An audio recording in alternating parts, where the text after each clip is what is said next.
Hello, dear heart dwellers. May you all be blessed. One day after receiving the Lord, and as I was resting in Him for a while, I had this tiny sensation that Jesus maybe wanted to speak to me. But at first, in my fears, I resisted that idea for a minute. But it soon melted away, and I thought to myself, well, why not? So I just came and listened. I heard in my spirit soon enough the Lord beginning, I long to speak to you, my heart, my bride. Come and listen to my aching heart. I had not given him proper time for journaling and listening to his voice for a while back then, as days went by and as I went on doing things that had to be done. And I also was afraid to listen because of fear of deception, for whatever reason. It just hits me at times, and I mostly give in for a minute or for some days. Jesus said, noticing those fears of insecurity that I had, thinking that he was displeased with me because I did not listen to him for a long while now. He said, I am here to remain and continually love you. The battles have been trying, but I ever sustain you and bring you forth in growth.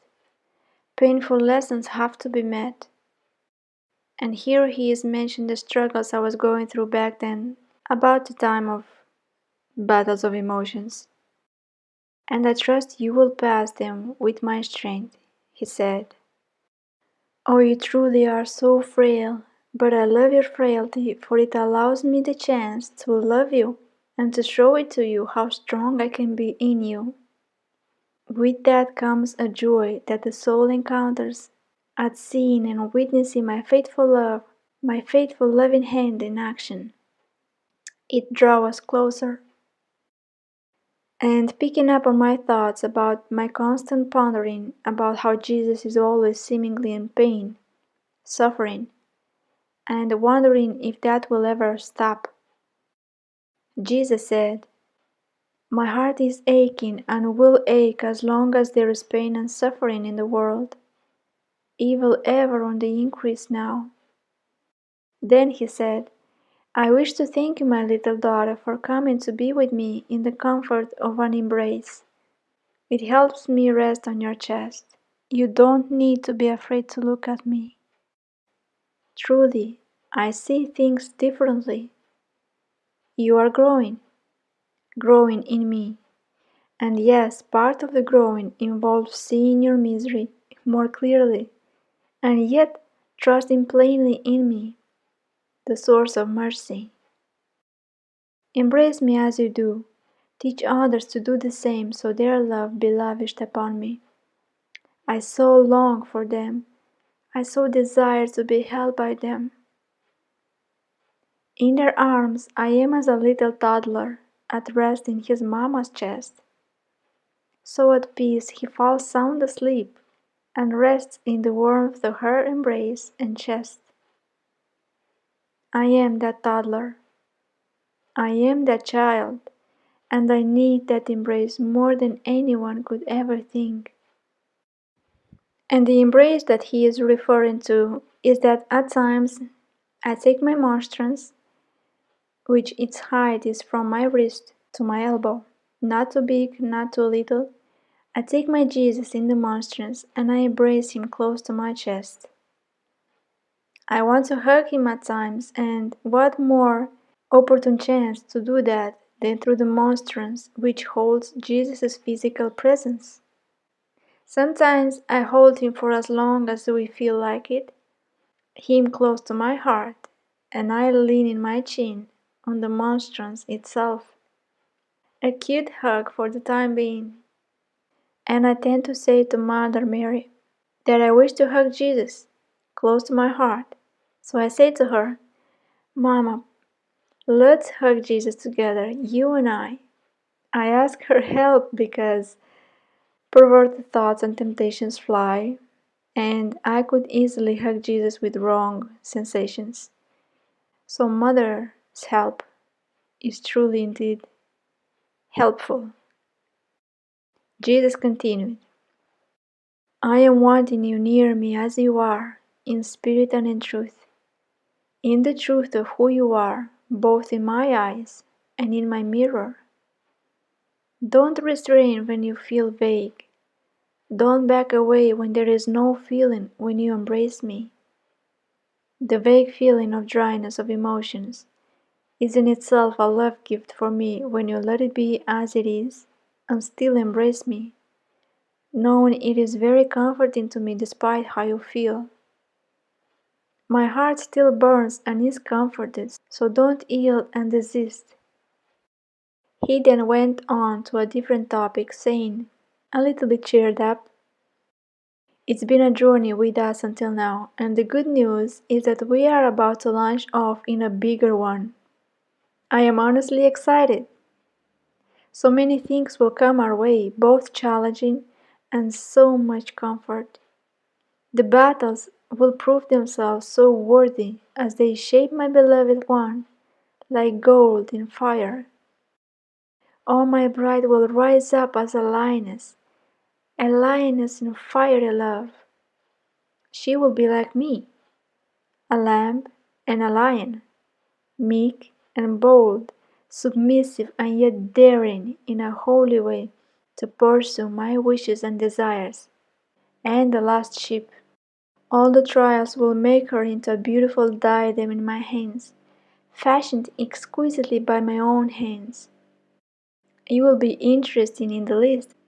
It will be challenging, but it will be fulfilling. As you walk in my will, you are fulfilled in your depths. Even if storms rage around you and toss you to and fro, deep down there is calm. There is a song singing, "It is well with my soul." Ah, so beautiful to gaze at you. Truly I do. I smile and rejoice, humming cheerfully at every little step of faith. Oh, I love you. Then he hugs me around the neck and suffocates my face in his chest. He was overcome by love at that point. And I said, "You are so sweet, Jesus." "I am sweet and desire to sweeten your days with me." I felt him being cheered up, and he continued saying, "You know this is a walk and a journey together. Together is better than alone. When two are together there is a chance of a laughter here and there. There is conversation and cheer along the path. Yes, there is also sacred silence and calmness, all in its balance and time. But I see that many of my chosen ones walk the walk in bitterness and sadness. There is no need for it to be like that, because my joy can be your joy, and I want it to be your joy. Imagine at the end of your life you are in the bed and think to yourself of all that has happened. You will be thinking of the good moments and the joys you have had, in the storms even. You would say solemnly but cheerfully at the memories, "If only I had enjoyed it more." Not yielding so much to the sadness of the state of the world, of its decaying state. Jesus continued, "So yes, switch your focus onto enjoying the walk with me. Enjoy the flowers along the way." And here he is quoting Father Ezekiel. Father Ezekiel said to me, "Just smell the flowers along the way, enjoy the walk. He already prepared everything, you just have to walk it with him and enjoy it. Do whatever he does, say whatever he says, and if he does nothing and says nothing, then you say nothing and you do nothing."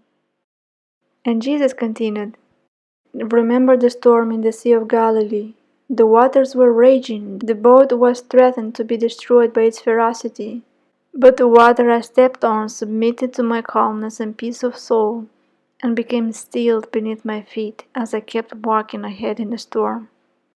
The storm was not in me, and this you can be, because I am in you, and you are in me. Learn of me, as I am humble of heart." I just pondered and I stopped a little bit at that moment, thinking to myself just how much peace, joy, love, and such an inspiration to actually enjoy the walk and not be so gloomy came over me. And Jesus concluded at that moment, "Smile more, for a smile is a healing gift to a soul, and to me. I love that smile you offer me." And when he said, "Smile more," I recall a word that popped in my head one morning saying, "Mother, smile, make her your own." And it's interesting because the night before, we had watched the movie of Saint Francis, and how he called almost all us brother and sister, to the sun, the moon, the birds. So when I heard "Mother, smile," I thought, amused, that it could be something Saint Francis would be saying. It was so random, but it was so funny. Then I went and I pulled 3 rhemas after finishing speaking with Jesus. The first one said, "Challenge of the week, be grateful." The second one said, "Put aside those fears, those uneasy broodings and qualms of conscience, and those anxieties which can arise from our concern to achieve holiness and salvation. Let us take good care not to get foolishly involved in all these fears and doubts, which like paths leading nowhere, only tempt us to wander on until we are hopelessly lost." And the third one said, "You mustn't determine anything about yourself. Rather, release yourself into my loving arms and forget about yourself. That's where real rest is, Jesus." So God bless you guys. I hope you make Mother smile your own, and I hope that you smile more. Enjoy the walk with Him, even if in storms. May His peace be your own.